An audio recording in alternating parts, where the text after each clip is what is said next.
Bom dia a todos, uma satisfação enorme estar de volta a Natal e ver toda essa energia positiva que emana aqui desse encontro. E eu vou buscar ser breve, já reduzir para só 15 slides, não se preocupe com a apresentação. E sobre esse tema de alternativas à crise energética global e políticas públicas do setor elétrico brasileiro, eu vou então dividir a minha apresentação em duas partes. Essa primeira parte mais sobre alternativas à crise energética global. Eu vou utilizar aqui apenas alguns slides selecionados de um grande estudo que a gente coordenou para o Fórum Brasileiro de Mudanças Climáticas. Chama-se YES Brasil, Implicações Econômicas e Sociais de Cenários de Emissão de Gases de Efeito Estufa. E eu pensei em trazer esse estudo aqui com a parte relativa à energia elétrica, que é a parte selecionada, porque quando se fala de crise energética global, né, a gente tem, naturalmente, esse termo crise, ele embute aspectos tecnológicos, econômicos, sociais e ambientais. Em particular, como foi realçado aqui na mesa de abertura, é praticamente impossível, a partir pelo menos dos anos 70, a gente pensar em planejamento energético desconsiderando a questão ambiental. Existem hoje uma série de projetos em energia elétrica e também outras formas de energia que não são realizados, apesar da otimização do planejamento energético do ponto de vista técnico-econômico demandar, não são realizados por causa da questão ambiental. E vice-versa. Né? Se a gente pensar, por exemplo, todo o apoio que energias que eram mais caras, né, como a eólica, como a biomassa, a própria solar, estão recebendo para serem introduzidas no sistema energético, evidentemente, a motivação básica que torna viável a penetração dessas fontes é a questão ambiental, que começou a se manifestar primeiro no nível local, os impactos ambientais locais, primeiros sinais na década de 50, os episódios de smog fotoquímico em algumas grandes capitais europeias, principalmente pela queima do carvão mineral, e passou pelo nível da poluição atmosférica urbana nas nossas regiões metropolitanas para o nível regional, chuvas ácidas, né? Aqui um colega do Rio Grande do Sul pode falar sobre isso.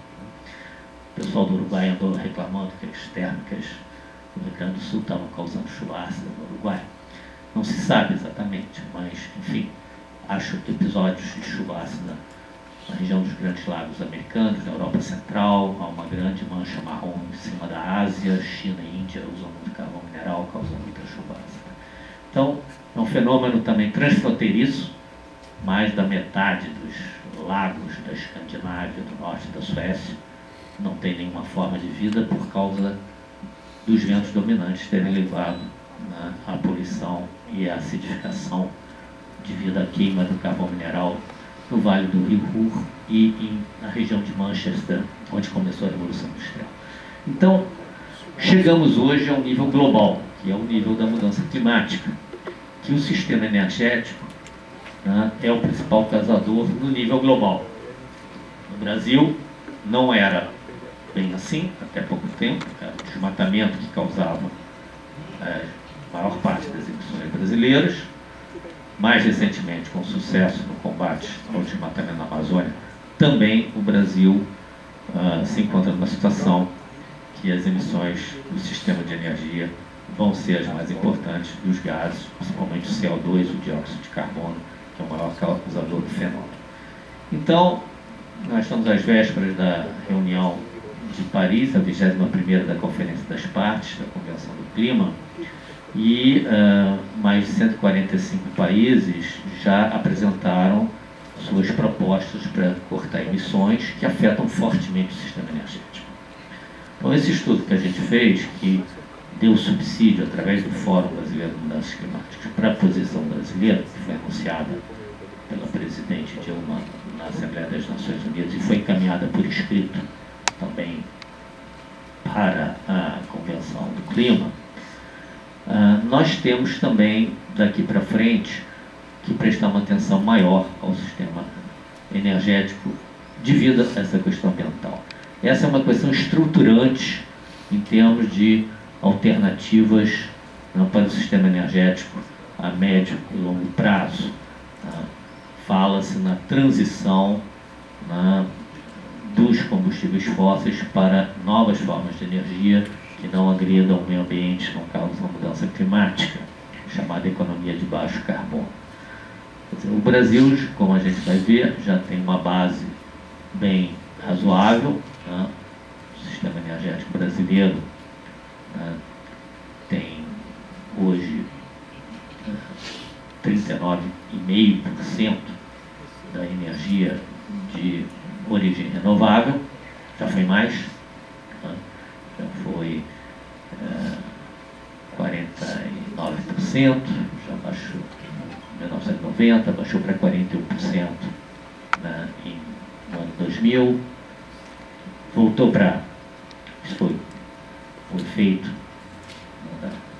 as reformas do setor energético dos anos 90, passou de 41%, voltou a crescer para 45% em 2010 e agora de novo no início de 2010 a 2014 caiu novamente para 39,5%. A posição brasileira é que volte a crescer esse número e que volte a constituir 45% pelo menos na energia total. E na parte de energia renovável, o que foi colocado é que, além da hidroeletricidade, que deve, em 2030, representar 2/3 da geração elétrica brasileira, de acordo com o discurso do presidente, haverá também mais 23% de outras fontes renováveis não hidrelétricas na matriz de geração elétrica em 2030, chegando a 89%. Então, esse é o objetivo, essencialmente ditado por uma questão ambiental. Bom, nós temos alguns cenários, eu vou passar muito rapidamente, sobre as hipóteses desses cenários, para mostrar como poderia evoluir o sistema energético.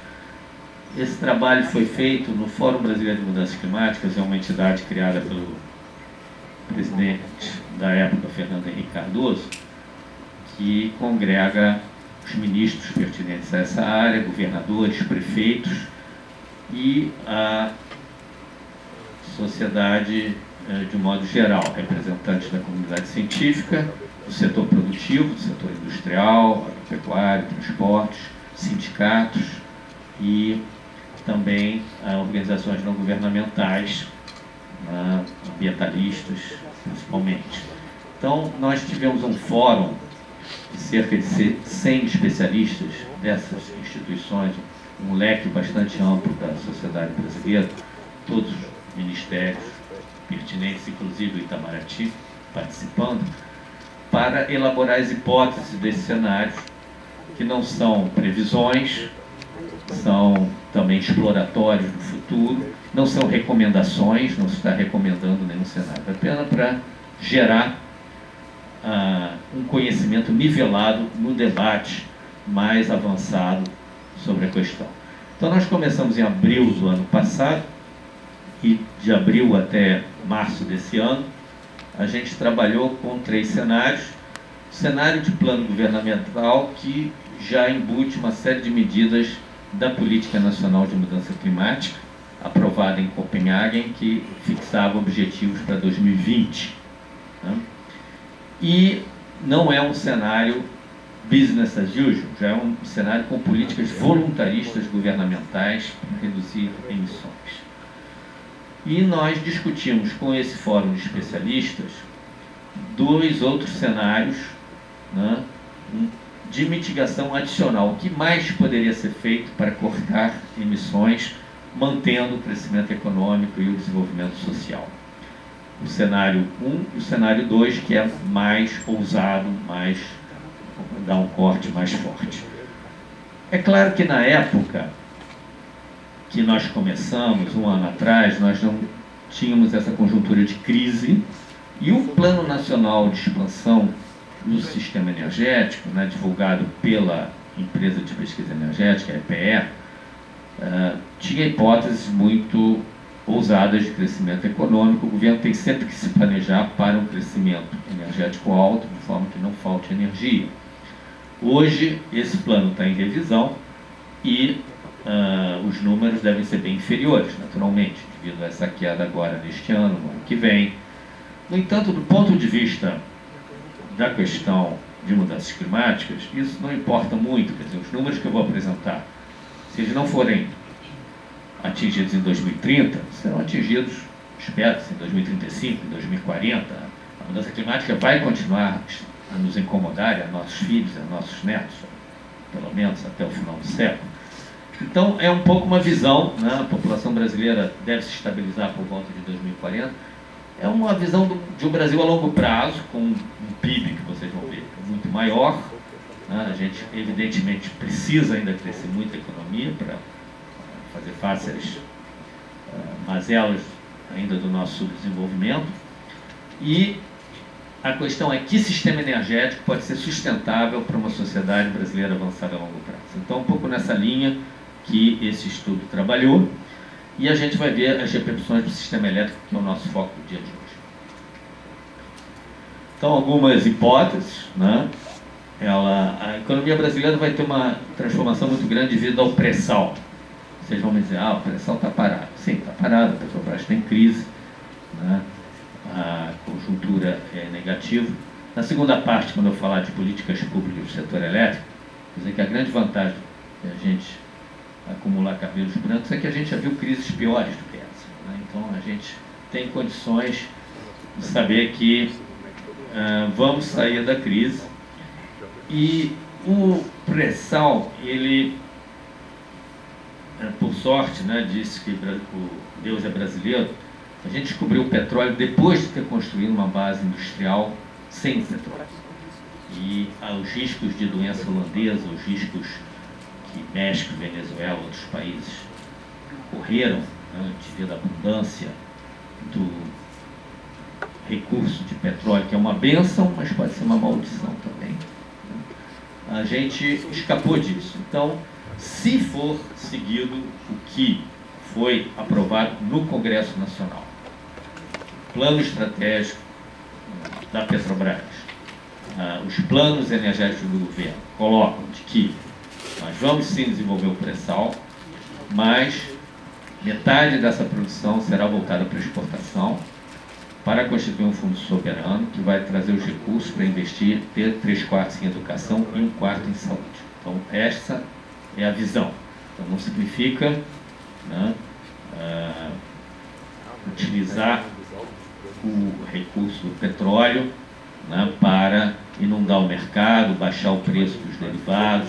É uma tentação política, como a gente viu recentemente, para ganhar uma eleição, né, se manteve artificialmente baixos os preços da gasolina e do óleo diesel. Né? Mas, se a gente conseguir superar essa tentação política, né, dentro de um cenário que os preços do barril do petróleo, quando a gente começou um ano atrás, o cenário era um preço chegar em 2030 em $130 por barril, que a gente considerou exagerado. A gente considera que em 2030 o preço estará em $87 em preços de hoje. Vocês vão dizer, mas o preço hoje está 45? Sim, está 45. Mas é um mercado altamente imperfeito. Os economistas chamam a curva do preço do petróleo no mercado internacional de dente de serra. Ela sobe e desce muito rapidamente. E, na verdade, a assíntota tende a ser crescente, porque o pico da produção mundial de petróleo já foi alcançado. o novo petróleo que está sendo produzido é um petróleo do Mar do Norte, de águas profundas, do pré-sal, de hidrocarbonetos não convencionais. Há uma tendência ao aumento, não há perspectiva de se voltar a descobrir jazidas gigantes e supergigantes, como a gente tinha no Oriente Médio, que mantiveram o preço do petróleo a $3 por barril de 1948 a 1973. Então, há uma assíntota no sentido que se orienta para cima. Claro que pode se discutir 87, ou 60, ou 100, mas a ordem de grandeza é nesse sentido. Bom, e nós temos uma hipótese também importante de manter a taxa de câmbio sem ter uma apreciação muito forte. Vocês novamente estão vivendo, né, um momento oposto. O dólar disparou, chegou a R$4, voltou agora a 3,80. Mas com o pré-sal a tendência é o contrário, que haja uma apreciação da moeda brasileira. Né? Então é importante ter uma política de câmbio ativa para se poder, por exemplo, o fundo soberano, muitos países fizeram isso, a Noruega foi um dos países que melhor administrou a receita de petróleo, né? Para justamente poder manter a competitividade da nossa indústria. Então, por isso, a taxa de câmbio, nosso especialista em macroeconomia, que foi instado a fazer uma nota técnica a respeito, colocou formas de manter uma taxa de câmbio relativamente razoável, né, na ordem de R$3 por dólar, né, e não mais baixa do que isso. Hoje está até mais alta, né, que favorece, já está favorecendo um pouco alguma retomada das nossas exportações. Bom, e obviamente se trata de um outro modelo de desenvolvimento econômico. 11 entre 10 economistas no Brasil estão de acordo de que o modelo anterior, baseado em alguma distribuição de renda, em aumento do consumo de eletrodomésticos e automóveis, se esgotou. Nós temos que passar para um novo modelo de crescimento econômico que seja baseado em investimento em infraestrutura. Acabar com o problema do custo Brasil, né, e é nessa linha que o cenário do governamental do PNE 2050 se colocava. Então, essas hipóteses são de cenários, não são previsões, evidentemente ninguém quer acertar na mosca em 2030. Mas dão uma trajetória possível, que era o que o governo estava propondo, né? E o objetivo do estudo foi mostrar, dentro dessa trajetória, que seria, digamos, para atingir um país que todos queremos, se a gente entrar como objetivo agora ambiental, de cortar emissões, isso prejudica o PIB, isso prejudica o emprego, isso prejudica a inflação, isso prejudica o consumo das classes C, D e E, que finalmente estão emergindo e acedendo a um perfil de classe média? Então essa era a questão principal do estudo. Energia elétrica foi só uma pequena parte que a gente vai mostrar, mas que é o nosso foco hoje. Essas são as emissões brasileiras. A gente deve confortavelmente atingir o objetivo de Copenhague, que seria de limitar as emissões a 2 bilhões de toneladas de CO2 equivalente, a unidade, somando todos os gases de efeito estufa equivalente do dióxido de carbono, graças à queda que vem sendo observada desde 94. Né? E isso foi a queda do desmatamento. Mas já está num nível relativamente baixo e o Código Florestal autoriza algum nível de desmatamento legal, que o governo não pode, em princípio, proibir, a menos que haja mudança no quadro legal. O governo pode tomar outras medidas que reduzem emissões e até plantar florestas de forma a sequestrar emissões. Mas, de qualquer forma, a gente tem, com essa evolução, uma situação boa até 2020. Porém, após 2020, a tendência é que as emissões aumentem, puxadas pelo sistema energético. E aí, não é tanto a energia elétrica, como eu disse, né, a hidroeletricidade tem uma parcela preponderante. Não é que a hidroeletricidade não emita gases de efeito estufa, é só que a gente não sabe quanto ela emite. Isso aqui é a verdade. O professor Penguelli, que esteve aqui, acho, tempo atrás, nosso diretor, colega, coordena um programa para a Eletrobras, campanhas de medição nos reservatórios brasileiros das emissões. Porém, é um fenômeno que ainda é muito difícil de ser quantificado. A gente não sabe quando sai. CO2 e CH4, metano e gás carbônico. A gente sabe que é muito menos que nas termoelétricas, isso a gente já pode dizer. Mesmo a termoelétrica a gás, a ciclo combinado, vai emitir mais. Mas não temos um fator de emissão. Então, para todos os efeitos, o IPCC, o painel de cientistas, do qual eu faço parte desde 92, a gente, é um painel criado em 88, a gente considera o fator de emissão zero, mesmo sabendo que a hidrelétrica emite alguma coisa. Bom, mas o que está puxando ali é gasolina, óleo diesel, óleo combustível, gás com efeito de petróleo, gás natural, mas também alguma termoeletricidade que vai entrar. Próximo. Bom, então, clica nesse energia, por favor. Existem muitas medidas de mitigação que a gente pode tomar. Isso aqui. Que aí a gente vai entrar em vários setores. Na agropecuária, florestas, uso do solo, em indústria, transporte. Eu vou focar aqui no que o estudo colocou em energia.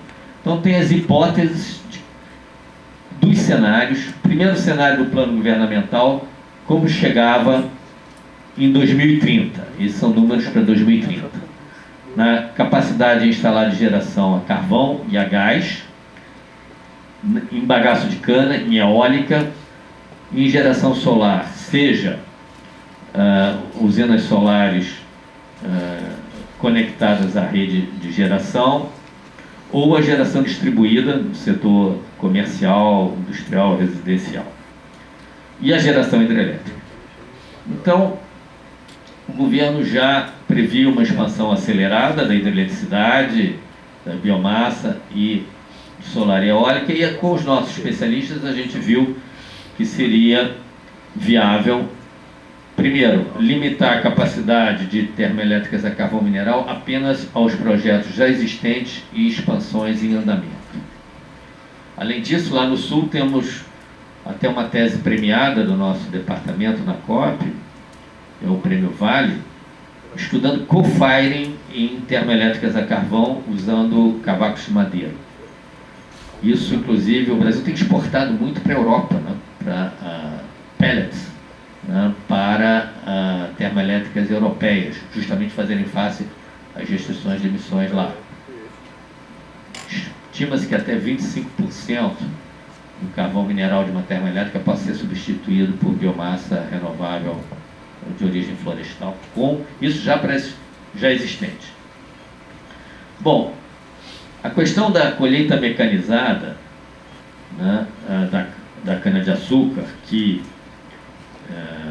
está sendo crescentemente adotada graças ao zoneamento agroecológico da cana e às leis do Estado de São Paulo, a gente está tendo um excedente de biomassa maior na colheita da cana, né, e com isso a gente tem a palha também, e a tendência no setor é o bagaço ser utilizado, né, em tecnologias de hidrólise enzimática para fazer o chamado etanol de segunda geração, e a palha assumir o posto do bagaço na alimentação das caldeiras na cogeração. Então essa tendência vai permitir um aumento da geração elétrica. Inclusive em outros cenários que a gente tem feito até 2050, a mais longo prazo, para se tentar realmente um setor elétrico completamente sustentável, técnicas de secagem e fardamento de bagaço, para que a biomassa possa ser uma alternativa de complementação térmica às fontes renováveis, que são intermitentes, solar e eólica, e a hidroeletricidade, que é sazonal. A gente tem problemas no período seco, né, de acionamentos de térmicas, mas a biomassa pode vir a ser uma alternativa renovável importante nesse sentido no futuro. Além disso, a eólica, que vai muito bem, obrigado, está crescendo. Hoje está tendo um leilão, né, de energia de reserva, e a gente tem, né, já preço de R$ 213 por megawatt-hora, é o preço teto para energia eólica, e R$ 381 por megawatt-hora para energia solar. Temos aí um enorme número de projetos, A eólica dobrou a capacidade instalada de 2,5 para 5 gigawatts em um ano, de 2013 para 2014. Temos uma crise, temos uma curva ascendente, temos um potencial muito grande para a energia eólica. Parênteses, né? Temos problemas também, né, com impactos ambientais de energias renováveis. Menores, mas temos. Eólicas também tem. Agora, 23 de novembro, em Salvador, tem o seminário da gestão socioambiental. O governo até simplificou o licenciamento de parques eólicos, licenciamento ambiental. Porém, a questão do resíduo, do ruído, não está sendo bem equacionada. É bom lembrar que, quando eu era garoto, a bandeira dos ecologistas, quando eu fiz meu doutorado na França, tinha cataventos. Hoje a gente tem movimentos anti-energia eólica em muitos países da Europa. Então a gente tem que tomar muito cuidado com isso. E a questão do ruído já levou a desmontar parques eólicos já prontos para funcionar na França, em início de funcionamento. Hoje, particularmente aqui no Nordeste, a distância das comunidades aos aerogeradores está abaixo do que deveria estar pelas boas normas. E a dificuldade que os órgãos ambientais não estão capacitados para o licenciamento. Nós estamos articulando com a ABEMA e o IBAMA um curso para capacitar. Os ensaios de medição acústica têm que ser feitos in situ, em horas distintas do dia, em épocas diferentes do ano. Porque quando gira a direção do vento e ele vai sobre a comunidade, o zumbido, o incômodo, o distúrbio do sistema nervoso, tem estudos comprovados, vacas leiteiras que não produzem mais leite, enfim, isso faz mal. A gente tem que tomar cuidado com isso. Temos a fronteira do offshore, que já é a fronteira na Europa por questões ambientais. A indústria eólica está sendo expulsa para o offshore na Europa. O Brasil, com a exploração e produção de petróleo offshore, tem uma sinergia positiva enorme. Então, a médio e longo prazo, a tendência é que a eólica possa entrar fortemente também offshore no Brasil, aproveitando a infraestrutura de plataformas já existentes para trazer por cabos submarinos a energia. Enfim, e a bola da vez agora é a solar descentralizada, né? Estamos conseguindo aí tirar o obstáculo da bitributação do ICMS, que ainda é um obstáculo importante, né? O CONFAZ, o Conselho Nacional de Secretários Estaduais de Fazenda, já autorizou isso. Minas, Ceará e São Paulo já isentam da bitributação do ICMS. Não sei se vocês conhecem o problema. Se você instala na sua casa um sistema solar que gera 400 kWh por mês, digamos, e o teu consumo é 1.000 kWh por mês, você paga pela energia 1.000 menos 400, 600. Ok. Você paga o imposto sobre a transação de compra 1.000 e sobre a transação de venda 400. Você paga o imposto sobre 1.400, que obviamente não estimula essa fonte a penetrar. Então isso tem que acabar. É um contrassenso total e estamos caminhando finalmente para isso. E finalmente a hidroeletricidade. É muito questionado, né, o aproveitamento do potencial hidrelétrico na Amazônia. Claro, se a gente for fazer 2/3 desse potencial remanescente estão na Amazônia. Se a gente for fazer usinas lá, como fizemos Balbina, Samuel e Tucuruí, isso seria completamente inviável do ponto de vista ambiental. São exemplos ótimos de como não se deve fazer hidrelétrica na Amazônia. Nós fizemos um estudo de caso para a Comissão Mundial de Grandes Barragens sobre Tucuruí. Essa comissão foi criada pelo Banco Mundial em conjunto com a União Internacional para a Conservação da Natureza, para tirar lições aprendidas de grandes empreendimentos de barragens e, a partir daí, tirar diretrizes para a sustentabilidade ambiental e social de novos empreendimentos. Hoje nós temos um protocolo, né, com critérios, já melhorou muito. A segunda geração, Santo Antônio, Giral, Belo Monte, usinas a bulbo, né, reservatórios menores, são impactantes? São. Belo monte tem impacto, mas muito menor do que se tivesse um Babaquara e Cararaú, que era um projeto ótimo do ponto de vista energético. Então, agora estamos passando para a terceira geração, que seria as usinas plataforma. Ainda é um conceito, mas a ideia é o mesmo conceito da plataforma de petróleo. Você leva o material e as pessoas, não abre estradas, não faz novas cidades, não traz a onda de devastação do ecossistema e da floresta, e aí você constrói, fecha o canteiro de obra, volta todo mundo e fica a usina, a operação requer pouquíssima gente. Então, basicamente, é mais caro? É. Mas a gente tem que aprender a fazer hidrelétrica de forma sustentável. Isso vai ser um requisito para qualquer um desses cenários se viabilizar. Claro que nós não vamos aproveitar todo o potencial hidrelétrico da Amazônia, porque há restrições ambientais, né, mas vai ter que se expandir a geração elétrica. Bom, então, o resto eu não vou falar muito, não tenho tempo, do sistema energético, meus 30 minutos já acabaram, pode passar. O que é importante notar, essas são as emissões, como elas podem cair nos cenários de mitigação adicional em relação ao cenário governamental, pode passar. Importante notar que eficiência energética e geração de energias renováveis tem uma parcela das emissões evitadas muito grande. Agricultura, florestas e pecuárias também. Continua sendo importante o que a gente vai evitar de emissões, principalmente na pecuária, que tem uma cabeça de gado adulto por hectare, a intensificação, né, de sistema agro-silvo-pastoris, né, florestas plantadas, restauração da Mata Atlântica, enfim. Isso tem um potencial enorme se a gente conseguir viabilizar. Agora, eficiência energética e energias renováveis também. E modais de transporte, claro. Próximo.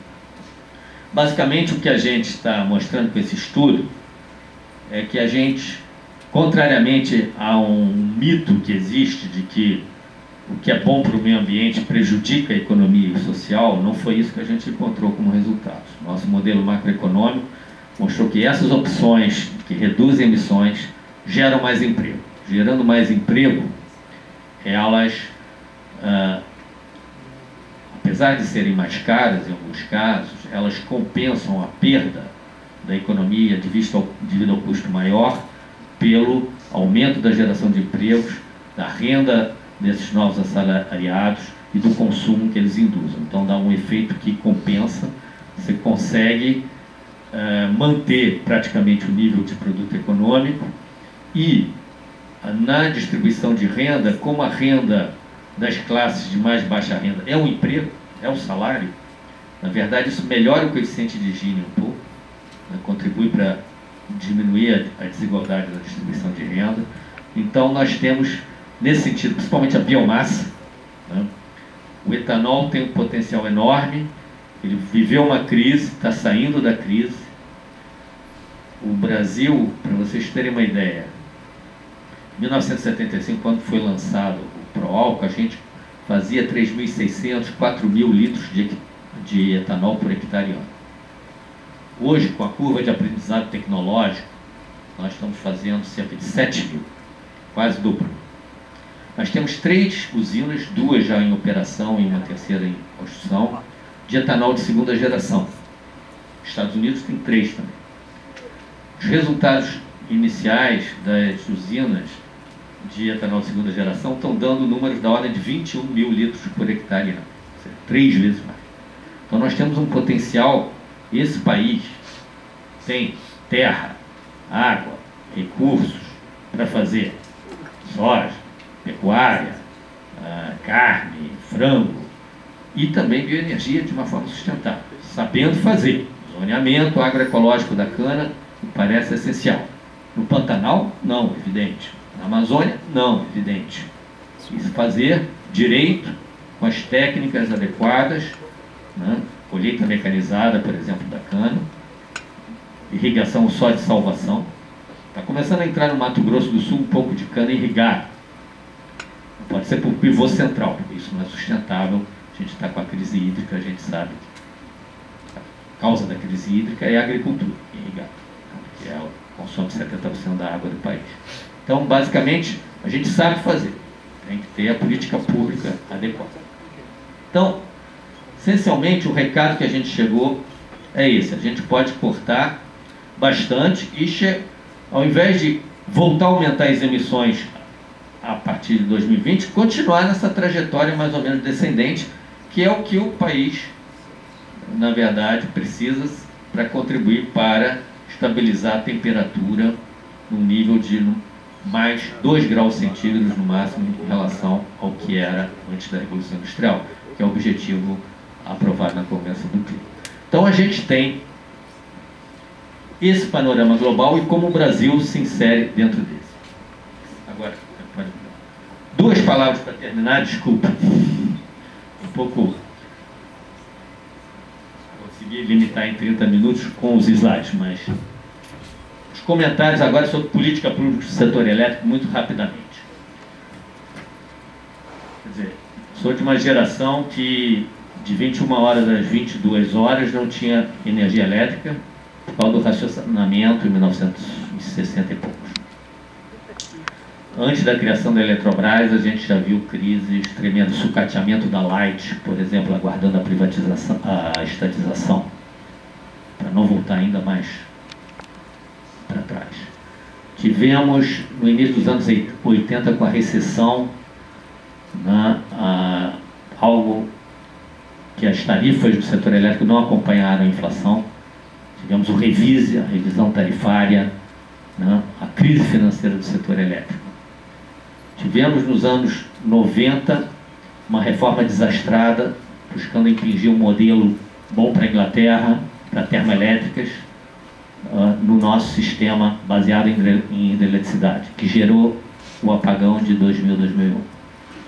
Tivemos agora a medida desastrada de tentar, com as usinas já amortizadas, cortar as suas tarifas, que contribuiu para quebrar o setor elétrico. Temos um modelo de leilão que, em linhas gerais, me parece correto. Precisam ser feitos ajustes. Essa medida provisória 668 ou 688, que está, hein? 688, ela pode ajudar a equacionar o risco hidrológico, que é um problema que não estava bem equacionado.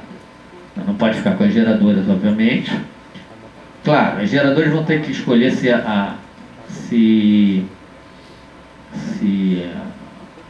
apoiam, se aderem ou não.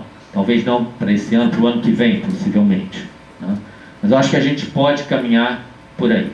Agora, o que a gente precisa é, na verdade, dinamizar os inventários e a geração de novos projetos, novas alternativas. A EPE não tem sido rápida o suficiente. O meu mestre na economia, um economista polonês, C. Sachs, meu orientador de doutorado, tinha sido discípulo do Kalecki, do Michael Kalecki, o economista polonês, que está para a economia marxista, como o Keynes para a economia clássica. E o Kalecki tinha uma frase lapidar, que o meu professor sempre me repetia: planejar é pensar por alternativas. Se você não tem alternativas, se você não identifica opção, aí não é planejamento, é embate político, ou faz ou não faz. Então, precisamos de mais bons projetos em energia elétrica, em hidrelétrica, em eólica, em solar, em biomassa, que sejam sustentáveis. Então, a gente tem que dinamizar esse portfólio e acertar a mão nas licitações, que não é um problema só do setor elétrico, é um problema das rodovias, das ferrovias. O exagero na busca da modicidade tarifária, o governo errou completamente a mão, mostrou desconhecimento de mercado. Aí você tem licitações vazias, isso atrasa 1, 2 anos para voltar a fazer uma nova licitação. O que está acontecendo? Está aumentando gradativamente a taxa de retorno que o governo está aceitando nos empreendimentos. Mas ainda não é homogêneo. Na aviação civil já é diferente nos aeroportos do que nas ferrovias e nas rodovias. Não tem consistência. A gente tem que, tudo bem, reconhecer que a modicidade tarifária é um objetivo, mas tem que haver um equilíbrio com a saúde financeira dos agentes do setor para permitir uma expansão sustentável. E o governo não foi profissional, não demonstrou um conhecimento de mercado suficiente. E essa que é a verdade. E errou a mão. Qualquer expansão nesse setor de infraestrutura para viabilizar isso que a gente viu aqui, de um novo modelo de desenvolvimento, precisa de um conhecimento profissional das condições adequadas para estabelecer parcerias públicos-privadas. O governo ainda está aprendendo a duras penas, aprendendo com seus erros, né? Erra, a licitação está vazia, né? Bom, vamos ver se finalmente a gente consegue ter, né, uma orientação no sentido de buscar esse equilíbrio nas concessões, né, nas condições e principalmente recuperar a figura do projeto, né? Hoje se faz licitação com estudo de viabilidade, sem ter o projeto. Está tentando agora, se tem uma medida provisória terrível, de tentar generalizar a situação que foi aprovada em condição de emergência para a Copa do Mundo, né?